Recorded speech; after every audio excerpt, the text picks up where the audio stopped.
आज से दिल्ली दौरे पर सीएम सुक्खू, पीएम मोदी और केंद्रीय मंत्रियों से मुलाकात संभव। हिमाचल में लॉटरी को वैध करने पर भड़का विपक्ष, बिंदल बोले चंद पैसों के लिए लोगों को बर्बाद करना चाहती है कांग्रेस। कंगना रनौत को हाईकोर्ट से झटका, मानहानि का केस खारिज करने से किया इनकार, किसान आंदोलन पर दिया था विवादित बयान। मणिमहेश यात्रा के लिए इस बार होली से गौरीकुंड के लिए भी होगी हवाई उड़ान। हिमाचल में बारिश ने फिर मचाया तांडव, जिस्पा में बादल फटा, 5 अगस्त तक भारी बारिश की चेतावनी। मैं हूं HIV वायरस, नाम तो सुना ही होगा। मैं एक साथी से दूसरे साथी तक 4 मुख्य तरीके से पहुंच सकता हूं। HIV संक्रमित व्यक्ति के साथ बिना कॉन्डम सेक्स करने से, एक ही सुई व सिरिंज का साझा उपयोग करने से, HIV संक्रमित खून चढ़ाने से और HIV संक्रमित मां से उसके बच्चे को। मेरे बारे में जानने के लिए 1097 पर कॉल करके सवाल किया गया। हिमाचल प्रदेश राज्य एड्स नियंत्रण समिति द्वारा जनहित में जारी। नमस्कार, पंजाब केसरी टीवी देख रहे हैं आप। मैं कनिका सोनी हाजिर हूं प्रदेश की बड़ी खबरों के साथ। डालिए नजर हिमाचल पर।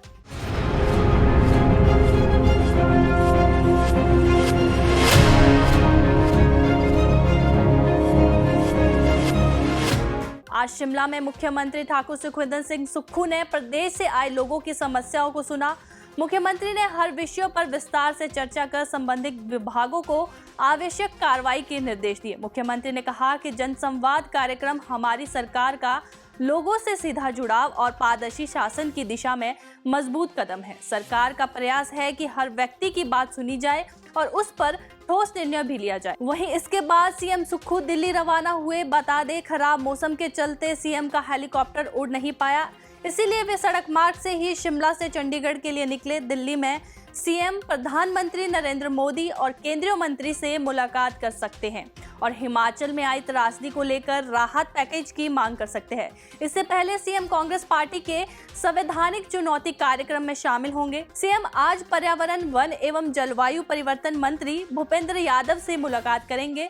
इस दौरान मुख्यमंत्री हिमाचल प्रदेश के आपदा प्रभावित और भूमिहीन हो चुके परिवारों के पुनर्वास के मुद्दे को प्रमुखता से उठाएंगे। मुख्यमंत्री केंद्र सरकार से आग्रह करेंगे कि ऐसे परिवारों को दोबारा बसाने के लिए 1 से 5 बीघा तक की वन भूमि उपलब्ध करवाने की अनुमति प्रदान की जाए। हिमाचल प्रदेश का लगभग 68% भूभाग वन क्षेत्र के अंतर्गत आता है। इस परिस्थिति में राज्य सरकार के पास वैकल्पिक भूमि की उपलब्धता सीमित है। हिमाचल प्रदेश में आर्थिक संकट के बीच आय बढ़ाने के लिए सुक्खू सरकार ने कैबिनेट की बैठक में प्रदेश में फिर से लॉटरी शुरू करने को मंजूरी दी है। ऐसे में 25 साल के बाद फिर से लॉटरी शुरू होने जा रही है। हालांकि विपक्ष इसका विरोध कर रहा है। वहीं नेता प्रतिपक्ष जयराम ठाकुर और प्रदेश अध्यक्ष राजीव बिंदल ने इसकी कड़ी निंदा की है कि सरकार के फैसले पर जयराम ठाकुर ने कहा कि 4 दिन के कैबिनेट बैठक के निष्कर्ष के रूप में व्यवस्था परिवर्तन वाली सुख की सरकार ने लॉटरी को वैध कर दिया है। पहले भी लॉटरी को बंद कर दिया गया था। लॉटरी की वजह से बहुत सारे परिवार तबाह हुए हैं, लोगों के घर नीलाम हो गए और लोगों को आत्महत्या करनी पड़ी। सरकार वही दौर फिर से वापस लाना चाहती है जिसे लोगों की जमा पूंजी पर भी सरकार हाथ साफ कर सके। ये योजना प्रदेश के हित में नहीं है। वहीं जयराम ठाकुर ने कांग्रेस पर आरोप लगाया है कि स्वराज में जो सड़कें हम लोगों के सहयोग से खुलवा रहे हैं उसके लिए कांग्रेसी नेता PWD से उनके नाम पर बिल बनवाने का दबाव बना रहे हैं। वहीं राजीव बिंदल ने भी लॉटरी सिस्टम को लेकर सरकार के इस फैसले पर पुनर्विचार करने की मांग की है और कहा कि दुनिया आगे की ओर जा रही है और हिमाचल लॉटरी की ओर बढ़ रहा है। कांग्रेस सरकार ने युवाओं को नौकरी देने का वादा किया था और नौकरी के बजाय लॉटरी खरीदने या बेचने में लगा रही है। सुक्खू सरकार कुछ मुनाफे के लिए प्रदेश की जनता को बर्बाद करने पर तुली हुई है। हिमाचल प्रदेश में 4 दिन की कैबिनेट और कैबिनेट का ये लंबा मंथन आखिरकार निष्कर्ष पर पहुंचा। जो जानकारी हमको मिली कि हिमाचल प्रदेश में अब लॉटरी को लीगलाइज कर दिया गया है, यानी कि लॉटरी जो बंद की गई थी, बंद इसलिए की गई थी कि बहुत सारे परिवार तबाह हुए, कई घर नीलाम हुए, कई लोगों ने आत्महत्या की, उस कारण से बंद की थी। लेकिन व्यवस्था परिवर्तन का दौर में फिर से एक बार इसको लीगलाइज किया जाए ये एक फैसला लिया गया और जिसके कारण आने वाले समय में निश्चित रूप से एक हालात ऐसे बनेंगे कि प्रदेश में वही स्थिति फिर से हमारे सामने आएगी। और बहुत शोर डाला था एक्साइज को लेकर के, एक्साइज की बातें बहुत सारी हुई, शराब की दुकानें खोलने के लिए स्कूल बंद कर दिए गए, शराब बेचो, यहाँ बेचो, वहाँ बेचो, जैसे मर्जी बेचो, लेकिन उसके कारण भी हिमाचल प्रदेश में तबाही का दौर, बर्बादी का दौर हमने अपनी आंखों के सामने देखा है। ना ही प्रदेश को आय हुई लेकिन पीढ़ी बर्बाद हुई। नशे के चलते पूरे हिमाचल प्रदेश में आप हालात देख ही रहे हैं। और कुल मिलाकर के मैं यही कहूँगा कि ऐसे फैसले जो प्रदेश को किस दिशा में ले जाएंगे, ये आने वाले समय में हम सब के लिए चिंता का विषय बना हुआ है। मैं इस फैसले की कड़ी निंदा करता हूँ।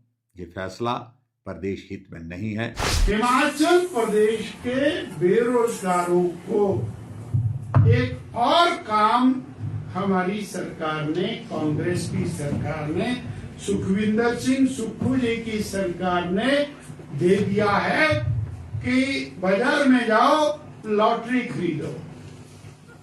उस लॉटरी से आपको पैसा मिलेगा और वो सरकारी लॉटरी है और वो लॉटरी बहुत दमदार है क्योंकि वो सुक्खू सरकार की लॉटरी है। वो लगेगी लगेगी।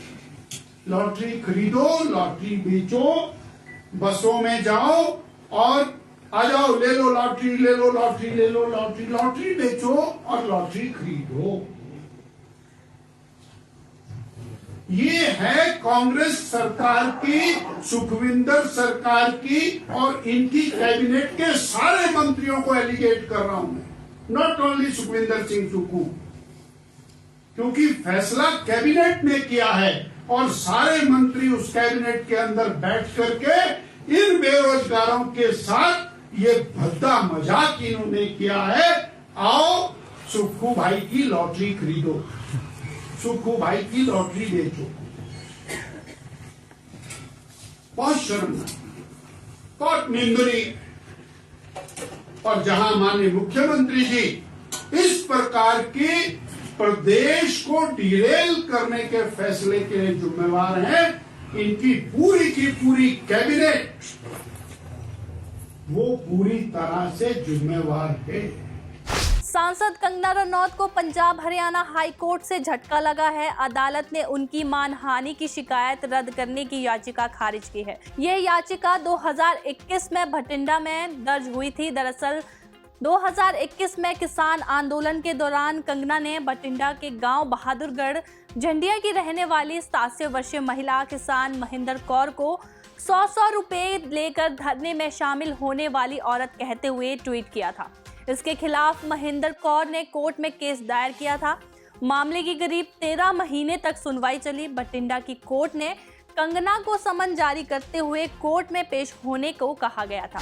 मणिमहेश यात्रा के लिए इस बार होली से गौरीकुंड के लिए भी हवाई उड़ानें होंगी। इसके लिए टेंडर हो चुके हैं। टेंडर प्रक्रिया में 2 कंपनियों ने भाग लिया, जिसमें न्यूनतम 4,995 रुपए प्रति यात्री एक तरफ का किराया निर्धारित हुआ है। एडीएम भरमौर और मणिमहेश यात्रा न्यास के अध्यक्ष कुलवीर राणा ने बताया कि भरमौर के साथ ही होली से भी गौरीकुंड के लिए हवाई सेवा शुरू की जा रही है।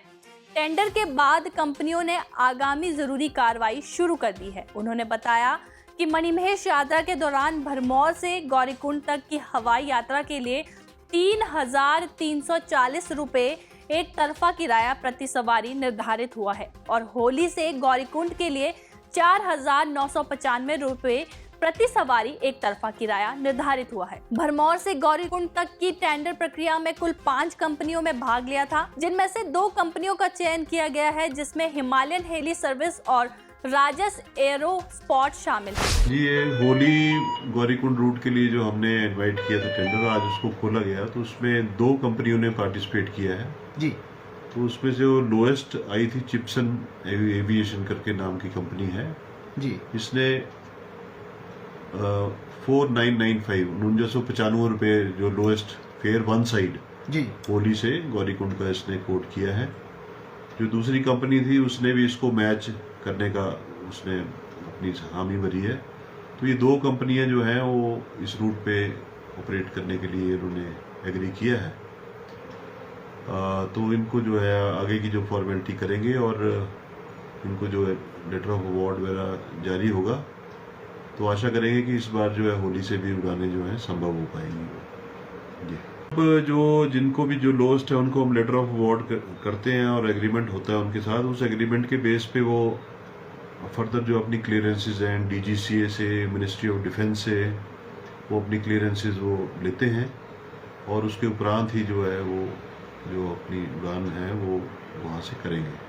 तो क्लियरेंसेस लेना जो है प्रमुख टास्क होगी, जो वहाँ से जो भी फ्लाइट का और हेलीपैड का जो क्लियरेंस है DGCA और मिनिस्ट्री ऑफ डिफेंस है, तो ये अगली कार्रवाई होगी उसमें। उन्होंने 1-2 अलाइनमेंट जो है, क्योंकि अभी तक कोई इन्होंने प्रैक्टिकली तो नहीं किया है, पर जो मैप पर जो है उन्होंने उसको एस्टिमेटेड टाइम ही दे रहे हैं।